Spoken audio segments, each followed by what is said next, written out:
Selamat berjumpa kembali dengan saya Kristiana Dananti di dalam mata kuliah Matematik Ekonomi. Pada kesempatan kali ini saya akan membagikan materi ketiga, yaitu konsep dasar matematika ekonomi dan ekonomi bisnis. Di dalam materi ini ada 5 pokok bahasan yang akan saya jelaskan. Yang pertama, variabel konstanta, koefisien dan parameter. Lalu persamaan dan pertidaksamaan. Yang ketiga, sistem bilangan nyata. Yang keempat, konsep dan teori himpunan. Yang kelima, aturan pemangkatan dan pemfaktoran pemangkatan. Untuk pokok bahasan yang pertama kita bahas dulu, yaitu variabel, konstanta, koefisien dan parameter. Ini penting untuk nanti kita menyelesaikan kasus-kasus di dalam matematika ekonomi. Yang pertama, variabel. Variabel adalah sesuatu yang nilainya dapat berubah-ubah dalam suatu masalah tertentu. Variabel dalam matematika murni dilambangkan dengan huruf X, Y, Z. Ini biasanya huruf kapital. Lalu untuk variabel dalam matematika terapan dilambangkan dengan huruf depan nama variabel. Misalnya untuk variabel harga kita beri simbol P. Q untuk kuantitas atau quantity, C untuk cost, R untuk variabel revenue atau pendapatan, I untuk investment, dan I kecil untuk interest rate. Variabel dalam model ekonomi terdiri atas 2 jenis, yaitu variabel endogen dan variabel eksogen.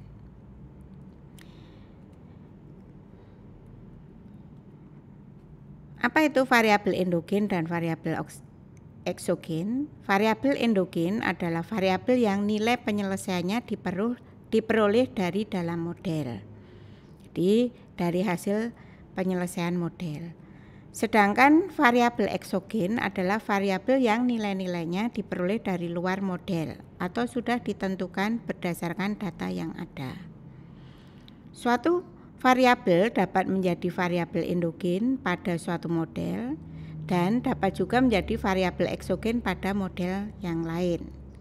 Sebagai contoh, ini pada saat analisis penentuan harga dan jumlah keseimbangan pasar suatu barang, maka harga merupakan variabel endogen karena nilainya akan diperoleh melalui penyelesaian di dalam model. Jadi di sini harga akan ditentukan menggunakan jumlah barang yang diketahui. Pada analisis penentuan pengeluaran konsumen, variabel harga merupakan variabel eksogen karena variabel harga diketahui dari data. Nah, supaya tidak membingungkan di saat kita membuat analisis, biasanya di dalam analisis kita memberi simbol P itu untuk variabel endogen dan P0 untuk variabel eksogen. Berikutnya konstanta dan koefisien. Konstanta adalah suatu bilangan nyata tunggal yang nilainya tidak berubah-ubah dalam masalah tertentu. Konstanta biasanya merupakan variabel eksogen karena nilainya sudah ditetapkan dari data. Koefisien adalah bilangan yang menyertai variabel. Sebagai contoh, di sini dalam fungsi jumlah yang diminta yang ditentukan oleh harga. Nah, ini fungsinya adalah Q sama dengan 2 plus 0,8P. Di sini berarti 2 adalah konstanta dan 3 adalah koefisien P. Jadi kita bisa menghitung nilai Q berdasarkan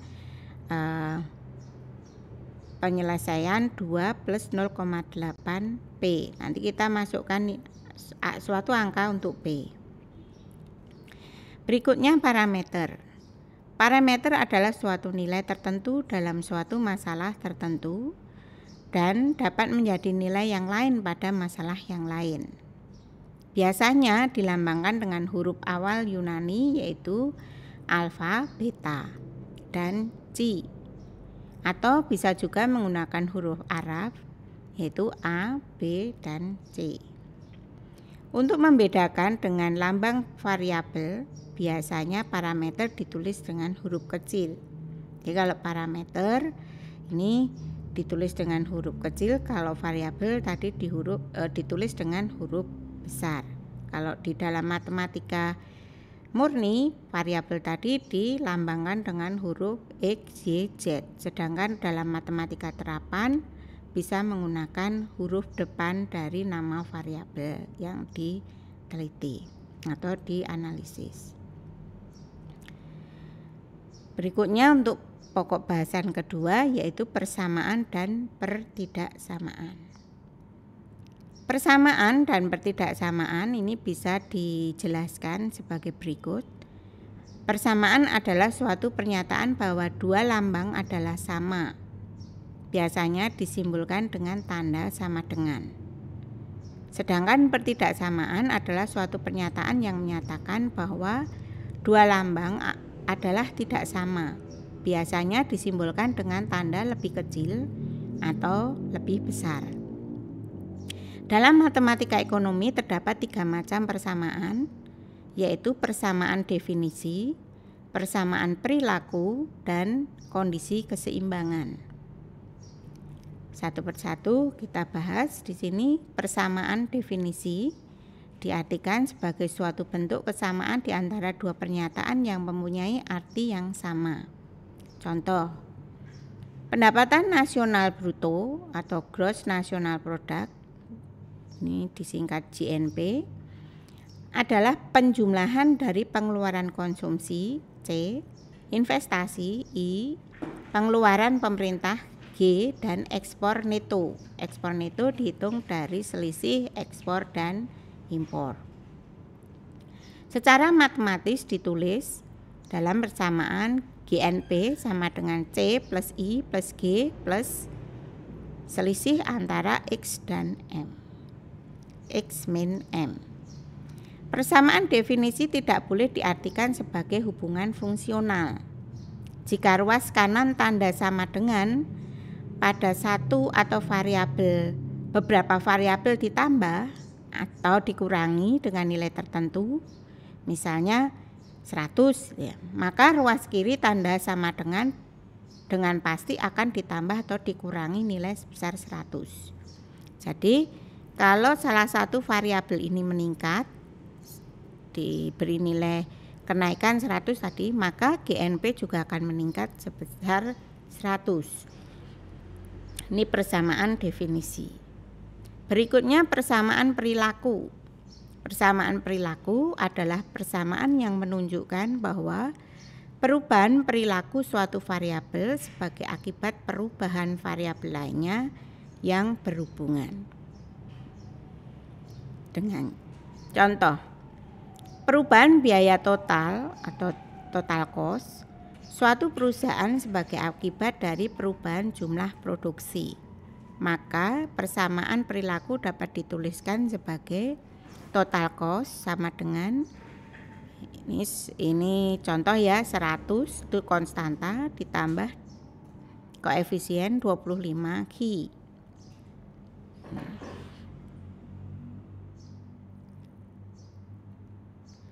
Berikutnya persamaan yang dibentuk dari kondisi keseimbangan. Kondisi keseimbangan adalah suatu persamaan yang menggambarkan prasyarat untuk mencapai keseimbangan. Dua kondisi keseimbangan dalam ilmu ekonomi adalah model keseimbangan pasar dan model keseimbangan pendapatan nasional.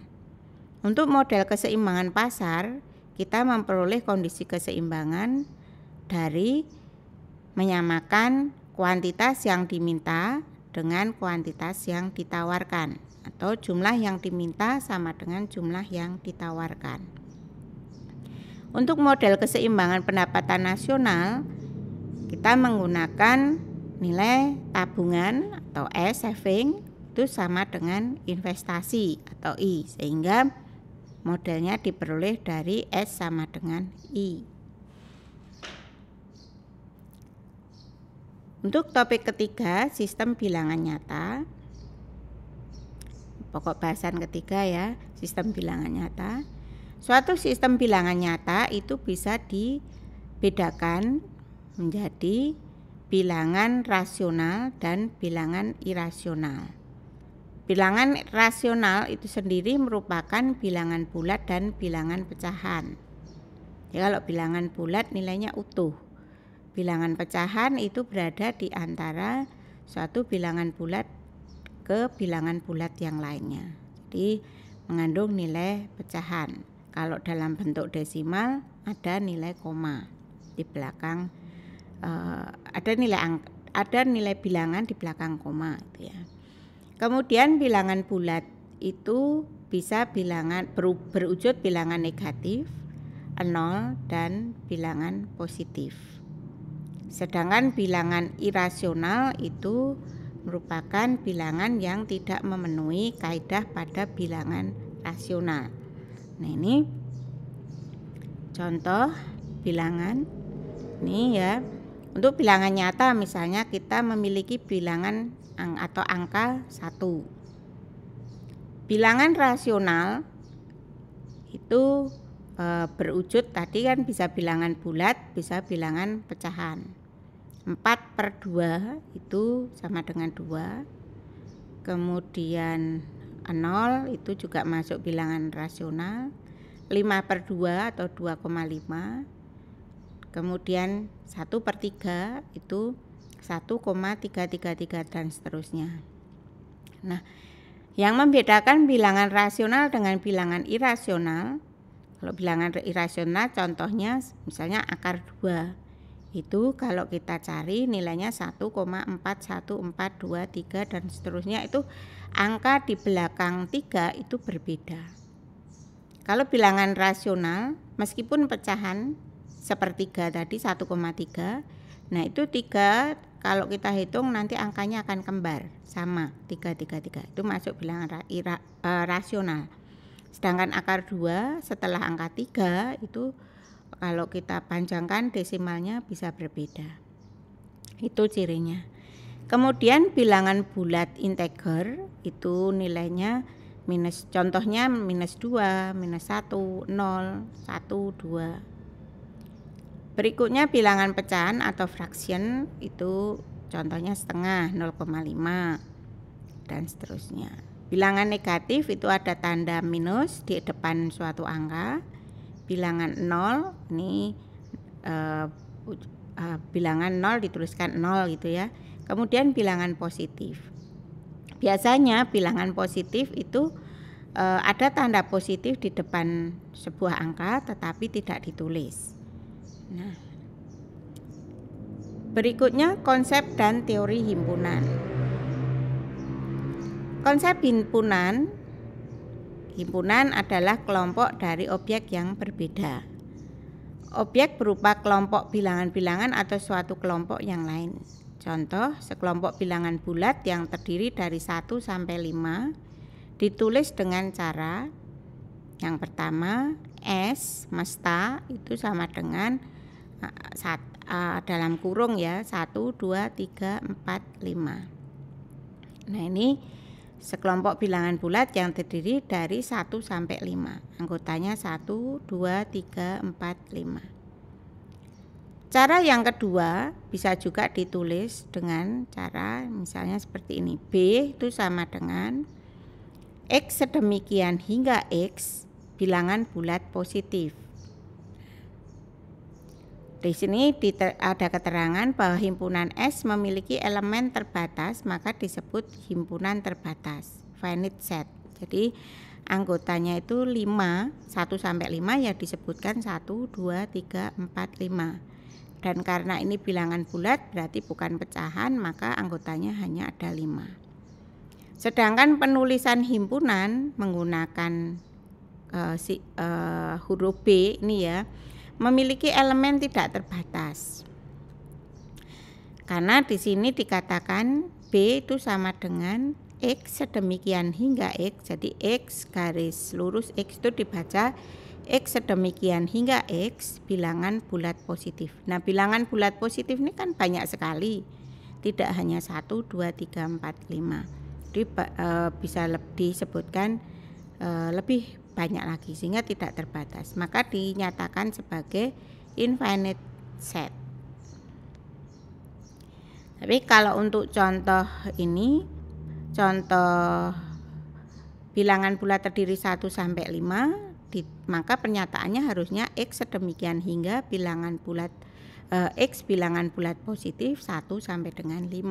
Itu untuk finite setnya. Anggota himpunan dalam suatu himpunan dinyatakan dengan simbol epsilon dan dibaca suatu elemen dari atau anggota dari. Untuk menunjukkan bahwa suatu elemen tertentu X adalah anggota suatu himpunan S, maka ditulis X epsilon S. Atau dibaca X adalah suatu elemen dari himpunan S, atau X adalah anggota dari S, himpunan S. Jika suatu elemen Y bukan anggota suatu himpunan S, maka ditulis sebagai Y bukan anggota S. Ini epsilon yang dicoret itu ya.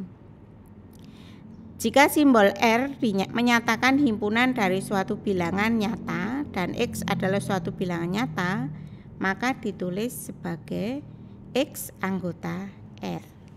Nah, ini konsepnya. Nanti kita akan pakai di dalam menyelesaikan kasus-kasus himpunan. Berikutnya adalah hubungan antara himpunan. Dua himpunan adalah sama jika setiap elemen dari dua himpunan adalah sama. Jika A itu memiliki anggota 3, 5, 6, dan 4, sedangkan B itu memiliki anggota 6, 5, 4, dan 3, maka A dan B dikatakan sama. A sama dengan B. Letak elemen tidak mesti sama. Ini anggotanya kan ada 3, di sini juga punya 3, 5, di sini juga punya 5, 6, di A, di B juga punya 6, di A punya 4, di B juga punya 4. Nah, anggotanya sama meskipun letaknya ini tidak urut. Tetapi jika salah satu atau lebih elemen berbeda, maka kedua himpunan tidak sama. Kemudian ada himpunan bagian. Himpunan bagian atau subset dilambangkan dengan notasi himpunan dari, ini ya, disimbolkan seperti huruf C. Ini dibaca himpunan bagian dari. Himpunan B adalah suatu himpunan bagian dari A jika dan hanya jika setiap elemen B merupakan elemen himpunan A. Contoh di sini A itu memiliki anggota 1, 2, 3, 4, dan 5. Sedangkan B itu mempunyai anggota 3, 4, dan 5. Maka di sini B adalah himpunan bagian dari A, karena di sini B itu anggotanya lebih sedikit dibanding dengan A, dan anggota B itu berada sama juga dengan sebagian anggota A, maka B merupakan himpunan bagian dari A. Atau bisa juga ditulis dengan cara lain. Nah, ini A termasuk B. Jadi C yang menghadap ke kiri ini. Karena A lebih banyak anggotanya dibandingkan B, sehingga dibaca A termasuk B. Banyaknya himpunan bagian yang dapat dibentuk dari N elemen dalam himpunan S adalah sebanyak 2 pangkat N himpunan bagian. Jadi misalnya kita punya himpunan A ini ya, ini kan anggotanya 5. Kita bisa membuat himpunan membuat elemen dari himpunan S ini sebanyak 2 pangkat 5, berarti ada 2 pangkat 5 itu berarti 64 kali 2 128 ya. 2 pangkat 5. Himpunan khusus. Himpunan semesta atau universal itu adalah himpunan yang berisikan semua elemen yang sesuai untuk suatu masalah tertentu. Biasanya dilambangkan dengan U atau union. Komplement suatu himpunan adalah himpunan dari seluruh elemen dalam himpunan universal yang bukan elemen atau anggota suatu himpunan tertentu yang sudah didefinisikan. Biasanya dilambangkan dengan S. Ini ada tanda koma di atas tuh ya, apostrof itu ya. Himpunan kosong atau empty set adalah himpunan yang tidak berisi elemen satupun. Biasanya dilambangkan dengan tanda 0 yang dicoret atau tanda kurung yang tidak ada anggotanya, tidak ada isinya. Lah, himpunan kosong ini berbeda dengan himpunan 0. Kalau himpunan 0 itu ada anggotanya, yaitu angka 0 tadi. Karena di dalam matematika kan kita mengenal bilangan 0. Jadi, sekali lagi dalam konsep himpunan itu himpunan kosong berbeda dengan himpunan 0. Kalau himpunan kosong itu benar-benar tidak ada isinya atau kosong. Berikutnya adalah operasi himpunan. Operasi himpunan meliputi gabungan atau union, irisan, intersection, komplement, dan selisih. Untuk operasi himpunan gabungan dari himpunan A dan B adalah suatu himpunan baru yang berisikan elemen-elemen yang dimiliki A dan B, biasanya diberi simbol A union B. Definisi gabungan untuk A union B itu adalah X sedemikian hingga X anggota A atau X anggota B. Jadi kata kuncinya adalah atau. Jadi contohnya di sini A memiliki himpunan A itu merupakan himpunan yang memiliki anggota 1, 3, 5, dan 7. Sedangkan B itu memiliki anggota 2, 4, 6, dan 8. Maka kalau kita menggabungkan himpunan A dan himpunan B, itu A union B itu adalah nih seluruh anggota A 1, 3, 5, 7 ditambah dengan anggota B digabung dengan anggota B 2, 4, 6, 8 sehingga isinya ada 8 anggota. Definisi tersebut dapat diperluas untuk gabungan lebih dari 2 himpunan.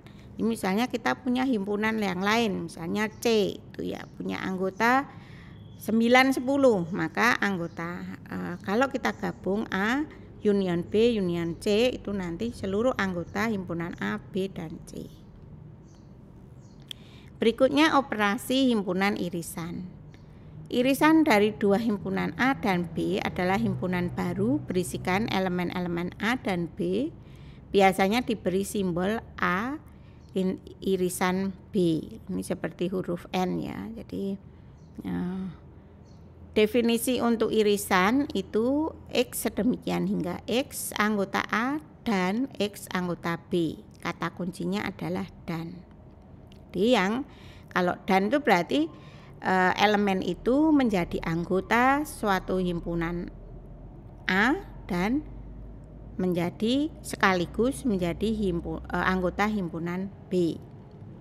Contoh, A adalah himpunan yang memiliki anggota 1, 3, 5, 7 dan B adalah himpunan yang memiliki anggota 3, 5, 6, dan 8. Maka kalau kita mencari A intersection B atau A irisan B itu yang sama.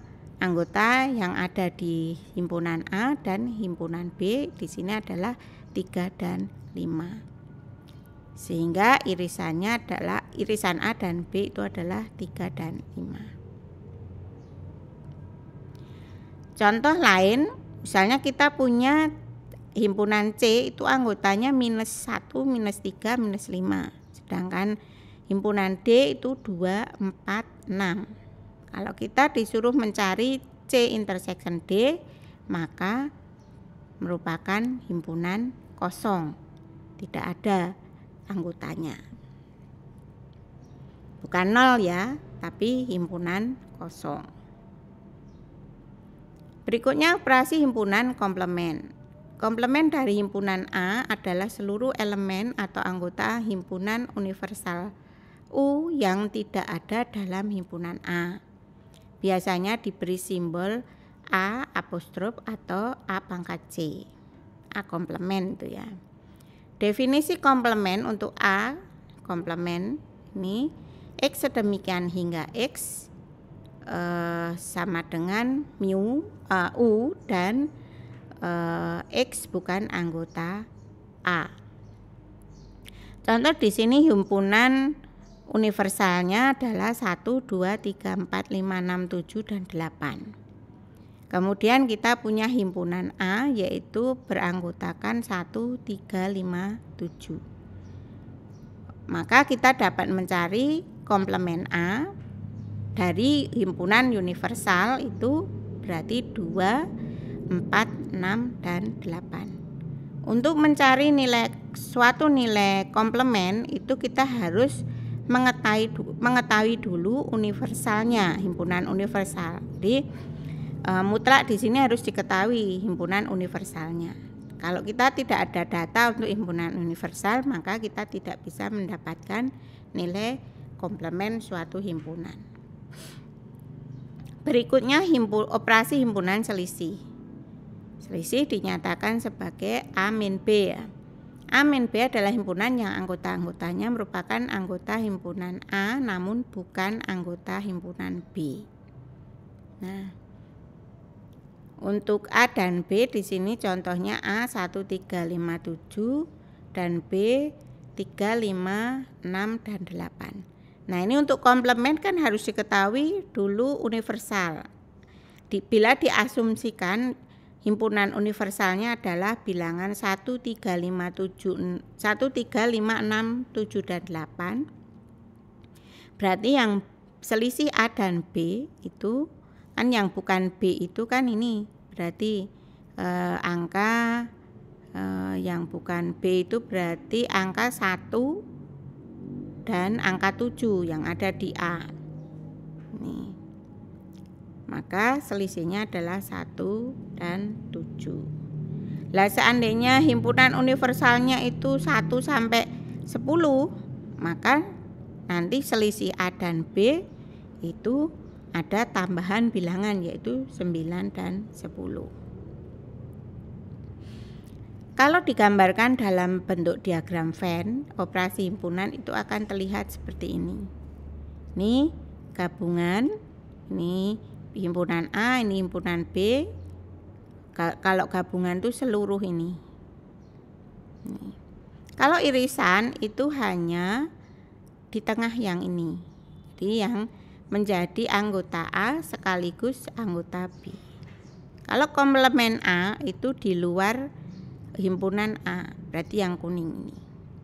Kalau selisih ini, seandainya himpunan S ini tidak ada anggotanya, berarti selisih A dan B itu adalah anggota A yang bukan anggota B. Nih. Berikutnya sifat himpunan. Ada 4 sifat himpunan yaitu kumulatif, asosiatif, distributif, dan dalil De Morgan. Untuk gabungan, nih ya, sifat kumulatifnya itu A union B itu sama dengan B union A.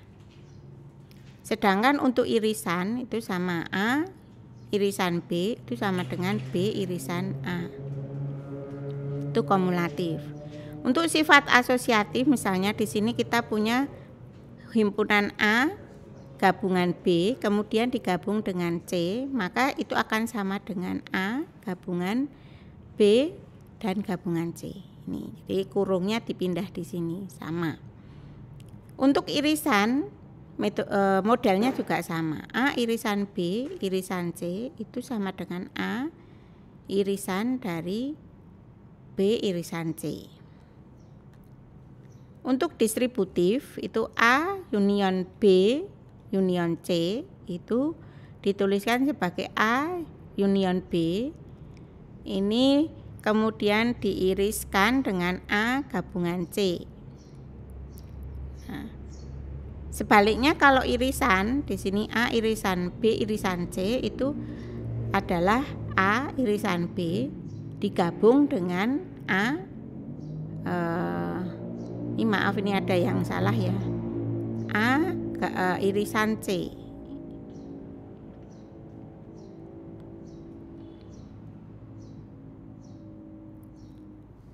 Saya ganti dulu.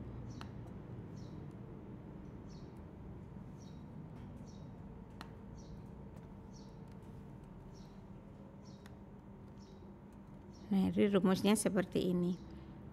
Berikutnya untuk dalil De Morgan itu kalau A gabung ini komplement ya, A digabung dengan B kemudian komplement, berarti bisa dibaca komplement gabungan A dan B itu adalah komplement A irisan komplement B. Nah, kalau yang irisan itu sebaliknya di sini. A irisan B komplement itu A komplement digabung dengan B komplement. Ini harusnya ada kurung, maaf.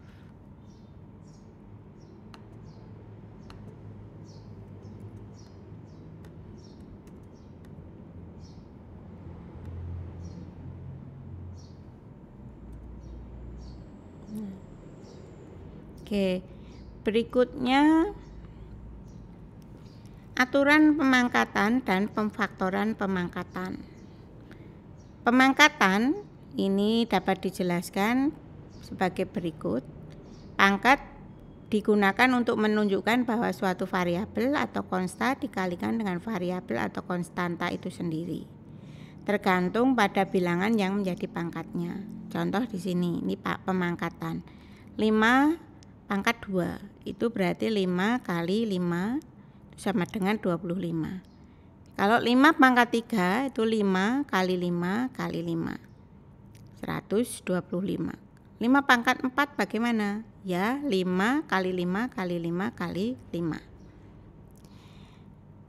Dan seterusnya ya. Kemudian kalau 5 pangkat minus 2, ini berarti angka minus itu menunjukkan bahwa suatu bilangan itu dibuat menjadi penyebut. Ini 1/5 pangkat 2.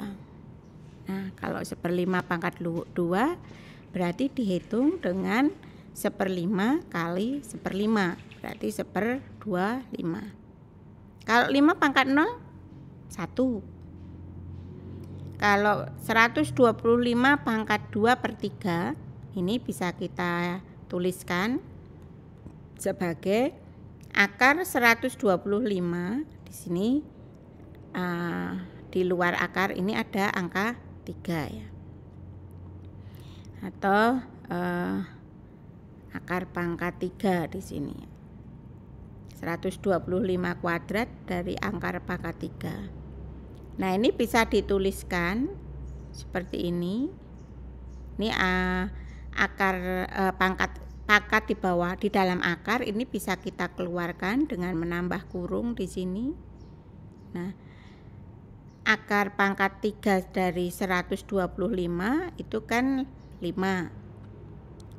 5 kali 5 kali 5 itu 125.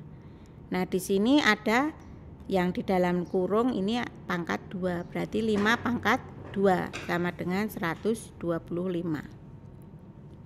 Sebaliknya kalau di sini 125 pangkat minus 2/3. Nah, ini tadi pola di sini ya, kalau minus itu berarti bilangan dibuat sebagai pecahan. Nah, angka yang dipangkat itu sebagai penyebut. Kita taruh di bawah sini 1 per akar pangkat 3 dari 125 kuadrat. Kuadratnya kita keluarkan, kita kurung di sini. Akar pangkat 3 dari 125 kita peroleh 5 tadi ya. Berarti 1/5 pangkat 2 atau 1/25. Nah, itu cara mencari bilangan pangkat. Aturan-aturan di dalam pangkat ini ada 8 aturan ya. Misalnya kita mengalihkan bilangan pangkat itu ya yang sama, jadi misalnya bilangannya X. X pangkat M dikalikan X pangkat N. Maka kita bisa mendapatkan hasil X pangkat M plus N. Contoh di sini 2 pangkat 4 dikalikan 2 pangkat 3. Angka 2 itu sama ya, berarti 2 pangkat 4 plus 3, 2 pangkat 7. Selanjutnya, suatu bilangan pangkat X pangkat M dibagi X pangkat N, maka kita bisa menghitung X pangkat M min N, di mana X itu tidak sama dengan 0. Jadi merupakan bilangan positif atau negatif ya, bukan 0. Contoh di sini kita ambil X-nya adalah 2. 2 pangkat 4 dibagi dengan 2 pangkat 3, maka kita memperoleh nilai 2 pangkat 4 min 3. 2 pangkat 1 sama dengan 2. Kalau X pangkat M selanjutnya dipangkat N, maka sama dengan X pangkat M kali N. Ya, ini dibaca X pangkat M dipangkat N. Itu. Jadi dipangkatnya bertingkat. Di sini 2 pangkat 4 dipangkat 3. Berarti 2 pangkat 4 kali 3. Nih. Hasilnya 2 pangkat 12, 4096. Kalau suatu bilangan XY dipangkat N, maka kita dapat memperoleh nilai X pangkat N kali Y pangkat N. Misalnya di sini 2 kali 5 dipangkat 3. Berarti 2 pangkat 3 kali 5 pangkat 3. 2 pangkat 3 8, 5 pangkat 3 125. Berarti 8 kali 125, 1000. Berikutnya aturan pangkat berikutnya. X per Y dipangkat N. Ini tidak lain adalah X pangkat N dibagi Y pangkat N, di mana X dan Y mestinya ya, X dan Y tidak boleh sama dengan 0. Nah, contoh ini bilangan X-nya 2, bilangan Y-nya 5. 2/5 dipangkat 3. Di sini berarti 2 pangkat 3 dibagi 5 pangkat 3 sama dengan 8 bagi 125. 0,064.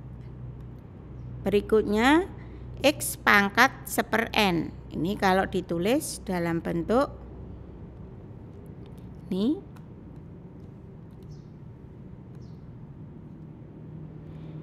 akar pangkat N untuk nilai X ya. Nah, ini berarti 2 pangkat 1/3. Ini 2, ini di luar di sini angka 3. Nah, ini nilainya 1,2599 dan seterusnya. Ini kalau dibulatkan menjadi 1,26. Ini pembulatan itu biasanya kalau ini lebih dari 5, kemudian angka di depannya itu 5 atau lebih besar dari 5, itu berarti dinaikkan ke atas. Tapi kalau di sini misalnya angkanya 1 gitu ya, itu berarti nanti kalau misalnya di sini angkanya itu kurang dari 5, ini 4, ini 1. Nah, berarti nanti pembulatannya 1,2. Kemudian untuk X pangkat M per N itu akar pangkat N dari nilai X pangkat M. Nah, ini contohnya 2 pangkat 4/3 itu sama dengan 2 pangkat 4, akar pangkat 3 dari 2 pangkat 4.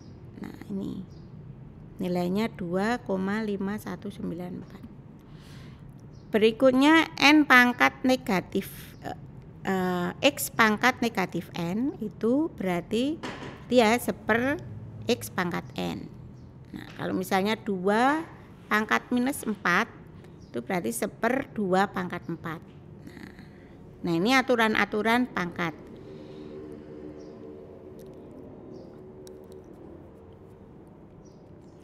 Berikutnya kasus khusus untuk aturan pangkat.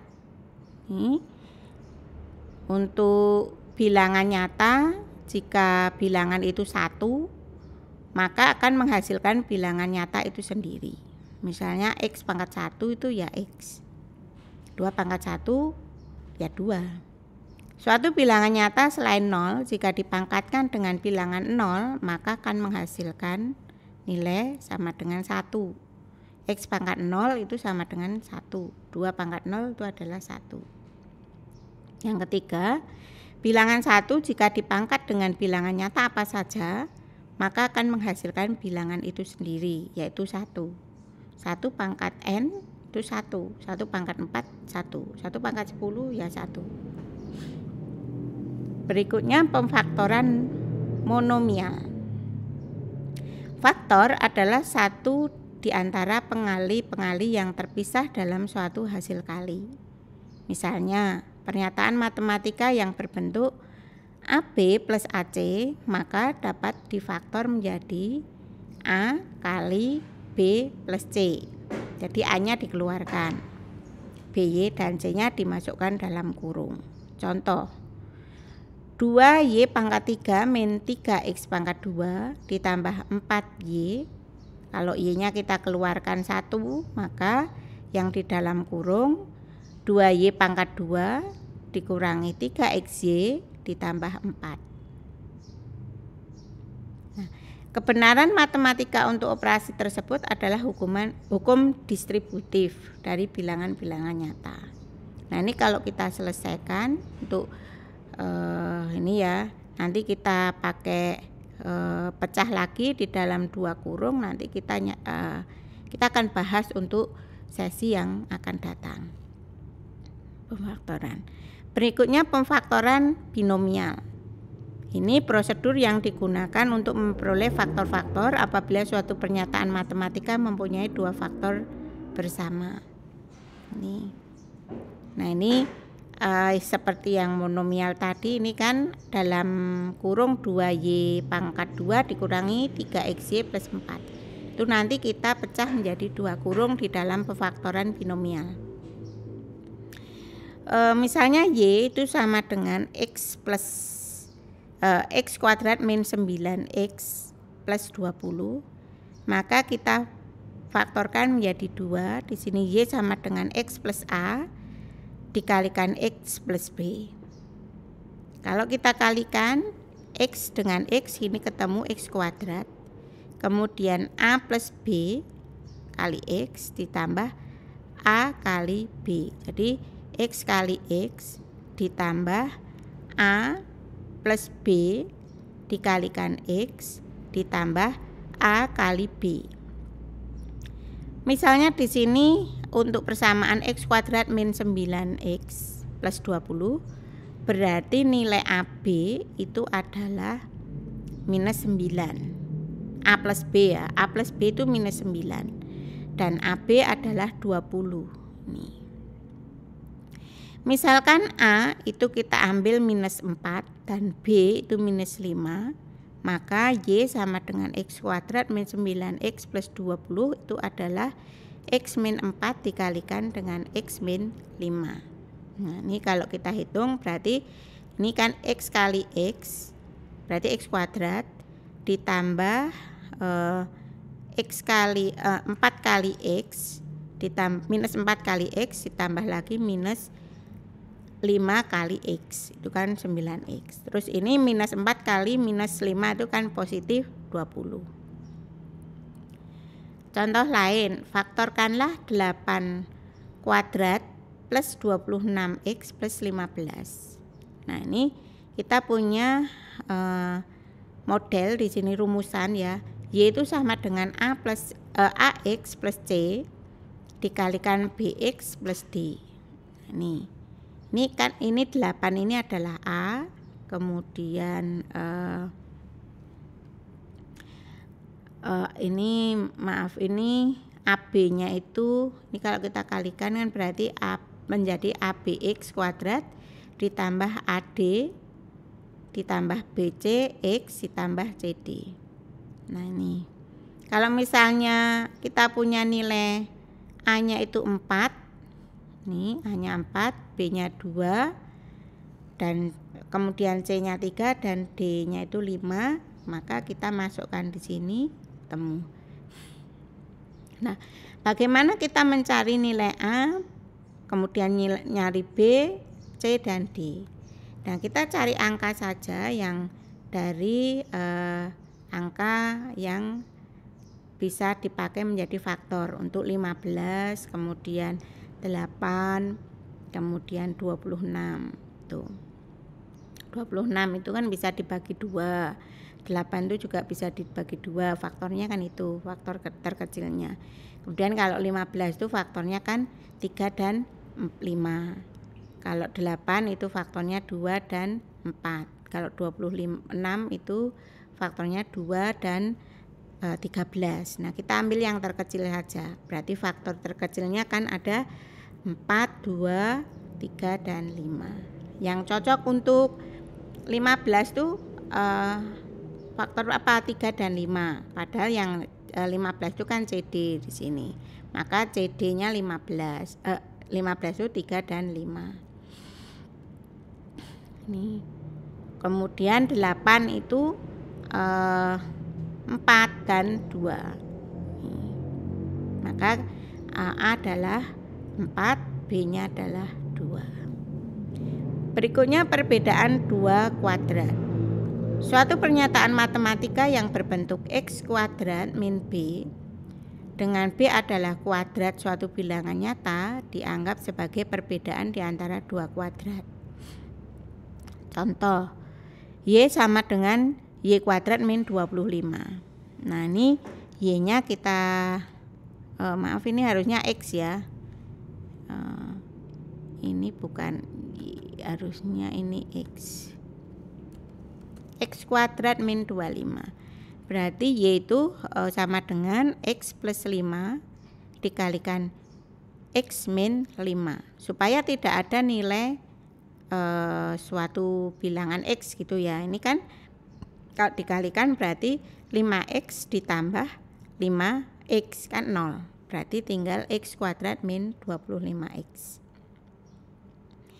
Gagasan tersebut dapat diperluas untuk jumlah dan perbedaan di antara 2 suku berpangkat 3. Jadi kita bisa kembangkan untuk pangkat lebih dari 2. Pemfaktoran untuk jumlah di antara 2 suku berpangkat 3. Ini contohnya X pangkat 3 plus 27. Di sini X pangkat 3 plus A pangkat 3. 27 itu berarti 3 pangkat 3 kan. Nah, kemudian kita jabarkan dulu di sini X plus A dikalikan X min AX plus A kuadrat. A-nya tadi 3, kemudian kita hitung di sini X pangkat 3 plus 27, maka X plus 3 dikalikan X min 3X ditambah 9. Temu. Kemudian kalau misalnya X pangkat 3 dikurangi 64. Nah, pangkat 64 itu berapa pangkat 3? 4 pangkat 3 kan. Berarti X min 4 dikalikan X plus 4X plus 4 pangkat 2 atau 16. Nah, ketemu. Oke. Terima kasih. Ini yang bisa saya bagikan untuk materi yang ketiga. Terima kasih.